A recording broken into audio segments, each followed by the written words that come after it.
All right, so for my first mentor debriefing video, I did my baseline lesson in the swimming pool, but really just want to get your thoughts on the overall Teach Now clinical rubric and how I could apply that to help me be a better teacher.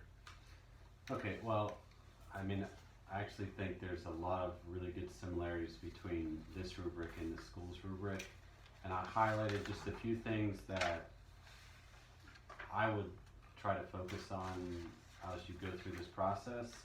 Of course, each standard is important, but specifically standards 1 and 2, I think learner development in terms of differentiation.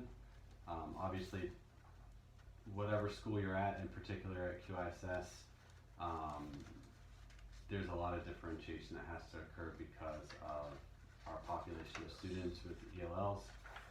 So just being mindful in terms of how are you going to communicate effectively with students in the PE classroom, and not just differentiation in terms of language and specific skills and tasks that you're going to have the students do, but also being mindful of the different types of cultures and how to be sensitive within those cultures, what their background knowledge is, what their experiences are in the classroom. Other notes that I've had? Well, I would say before we move on, just with differentiation, one of the things that was a bit of an adjustment and has been a bit of an adjustment this first semester here after being with just Chinese kids last year and really having to be always mindful of everyone having a low level of English, then coming here and having Western and even American kids whose English is it's like being back home. There were some times where I'd get so excited, and our kids being so sweet, they would never say anything, but thinking back after the lesson, it's like, wow, it was really, they were drinking through a fire hose, because I know some of our kids were not picking up everything I was saying with detailed instructions. So that excitement of being around some kids that were fluent, I kind of ran when I should have been walking at times, but luckily I was able to realize that just for reflecting.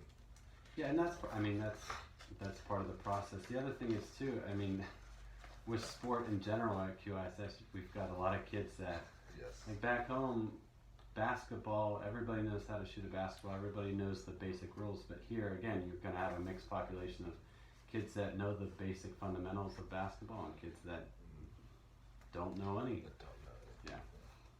Learning environment, I'm not really too concerned about in terms of standard 3. Just in general, you know how to create a welcoming class environment. It's student-centered from everything that I've seen so far.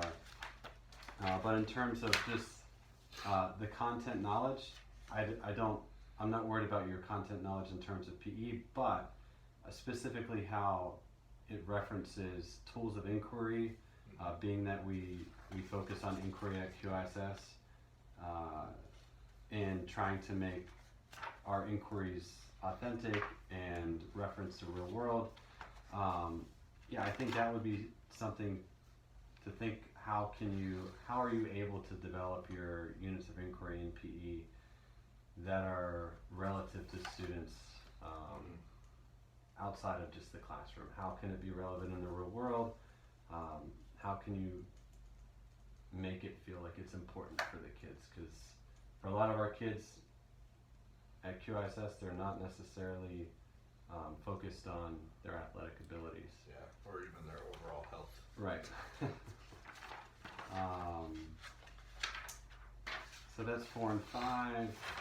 And then standard 6, just specifically about assessment, I'm not necessarily concerned about your ability to create a variety of assessments for students, but I was just, again, tying it back to differentiation, trying to have a growth mindset for the students in their skills and their development. You're going to have a wide variety of kids' ability for your different units of inquiry, so just trying to figure out how to fairly assess them and attaching that to a growth mindset versus necessarily meeting all of those standards, because some of the kids' level of success is going to be different. Number 7, planning for instruction. I mean, this tool, or Atlas is our tool for planning instruction at QISS, so just focusing on documenting your units of inquiry in Atlas, and then in general, the biggest thing that for me that I'll focus on is the weekly lesson outlines in Atlas, and then the summary of the units of inquiry at the beginning of your unit of inquiry in Atlas. And of course, the last piece is the reflection aspect. When the unit of inquiry is over, just taking some time to write a detailed reflection. Standard 8, the big thing that sticks out to me in terms of instructional strategies this year, we're focusing on SIOP, and how is that applicable in the classroom, in your classroom? How are you able to focus on specific vocabulary for the different units that you're teaching?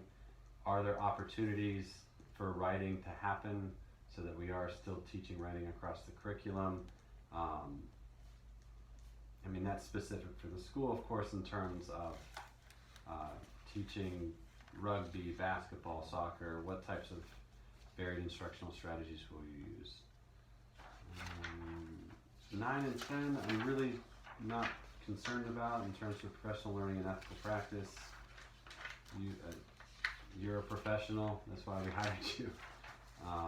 And in terms of leadership and collaboration, I know you're organized and detailed in terms of not just your lessons, but being the athletic director, communicating with the community, communicating with other coaches, organizing different tournaments. We can talk more specifically about those. When we get to Yep. Okay, thank you. You're welcome.